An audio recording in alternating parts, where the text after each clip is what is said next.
नमस्कार, फिर एक बार बहुत बहुत स्वागत है आपका पेंशन रेडियो के हमारे इस चैनल में। और आज के इस एपिसोड में हम बात करेंगे अबाउट समवन और a particular family drawing two family pensions. Yes, you heard me right. ऐसा कई बार होता है और ऐसे केसेस में रूल्स आर वेरी क्लियर, लेकिन फिर भी काफी कंफ्यूजन रहता है। But request to all of you, please like our video, share our video and subscribe to our channel. और हमारा नंबर आपके सामने है। अगर आपके पास कोई क्वेरीज है regarding pension, please do let us know at the railway retirees social welfare association at Thane. We try and answer pension queries across the board. सिर्फ रेलवे के नहीं, हम सारे जो पेंशनर्स के सवाल है इनका जवाब देने की कोशिश करते हैं। So we have received a lot of queries, और ऐसा कई बार देखने को मिलता है कि there is someone who was working in a particular government organisation on a short service commission and they retired, और उसके बाद उनको वहां के पेंशन बेनिफिट्स मिल रहे हैं, और उसके बाद वो कई दूसरे गवर्नमेंट एजेंसी में ज्वाइन कर जाते हैं। स्टेट गवर्नमेंट हो या फिर ऑटोनोमस बॉडीज हो या फिर सेमी ऑटोनोमस बॉडीज हो। ऐसे में अब वहां से रिटायर होने के बाद भी जब उनको पेंशन मिलता है तो लोगों की नजर में ये आता है तो इनको तो दो पेंशन मिल रहे हैं यार। Is it valid? Is it correct? Let's try and understand.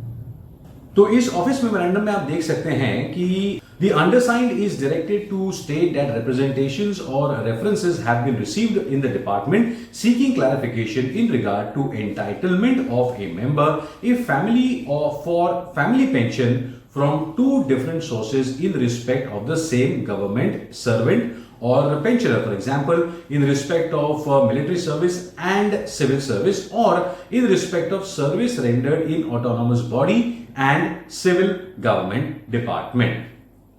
तो जैसे हमने पहले कहा था कि ये बड़ा कंफ्यूजन होता है, और इनफैक्ट कई बार हमें कुछ ऐसे रिक्वेस्ट भी आते हैं इसको क्लैरिफाई करने के लिए। तो आइए जानते हैं इस मेमोरेंडम में क्या क्लैरिफिकेशन दिया गया है। तो ये बात सही है कि पहले ऐसा होता था, ये कुछ 15 या 20 साल पहले की बात है, कि अगर आप किसी एक गवर्नमेंट डिपार्टमेंट से रिटायर होते हैं, वहां से पेंशन ले रहे हैं, और अगर आप किसी दूसरे सिविल सर्विस या गवर्नमेंट डिपार्टमेंट में काम करने लगते हैं तो वहां पर का पेंशन आपको नहीं मिलेगा, दोनों में से कोई एक ही पेंशन मिलेगा। आइए जानते हैं इसके थोड़े से इतिहास के बारे में।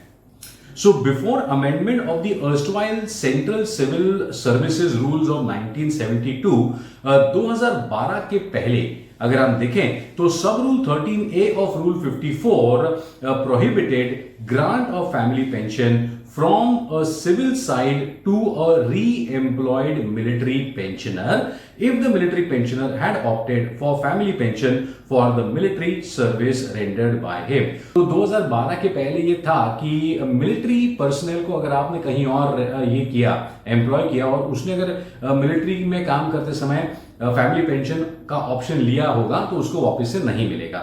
ये पहले की बात हुआ करती थी।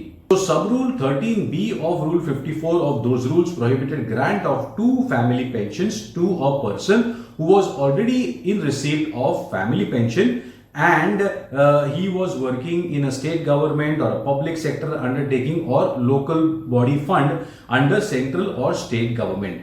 But these restrictions of entitlement of family pension from two sources in respect of the same government servant in such cases was removed on 16th of January 2013।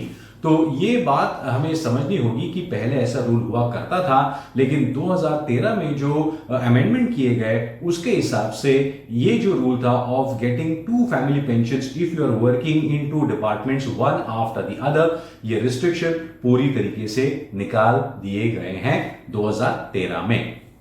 In view of the above, it is clarified that there is no restriction in the Central Civil Service Pension Rules 2021 on grant of family pension to a family member from two different sources in respect of the same government servant or pensioner। तो अगली बार अगर आपको ये दिक्कत आती है और आपको सामने ऑफिस से ऐसा कुछ कहा जाता है तो ये जो मेमोरेंडम है, ये जो लेटर है, ये उनको दिखाया जा सकता है। However, entitlement of two family pensions to a member of a family consequent on the death of two different government servants shall continue to be subject to restriction of Sub-Rule 12A and Sub-Rule 13 of the Central Civil Services। इसका मतलब यह है कि 2 family pensions अगर आपको मिल रहे हैं, लेकिन उसके बाद आगे जाकर जो फैमिली पेंशन ले रहे हैं और उन पर डिपेंडेंट अगर आगे कोई है और वो क्लेम करते हैं दोनों तरफ से, तो उसका मुआयना किया जाएगा, उसकी इंक्वायरी की जाएगी और रूल्स में ये सेट होता है या नहीं ये देखने के बाद ही वो मिलेगा। लेकिन ये बहुत आगे की बात है। सबसे बड़ा प्रॉब्लम ये होता है कि पीपल हैव अ इशू कि अगर एम्प्लॉय, पब्लिक सर्वेंट, पेंशनर जो है ये 2 जगह से अगर फैमिली पेंशन ले तो काफी लोगों को तकलीफ होती है। लेकिन रूल के हिसाब से कोई दिक्कत नहीं है। You can definitely go ahead and quote this particular office memorandum जो हमने आपके लिए क्लैरिफाई किया है।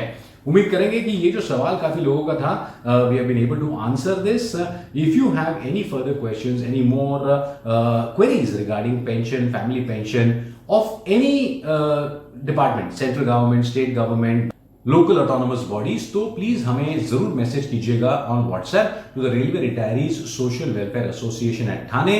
We of course help a lot of railway personnel with their pension queries, but we also try and help government employees from any department. Please do also like and share this video and subscribe to our channel. Thank you.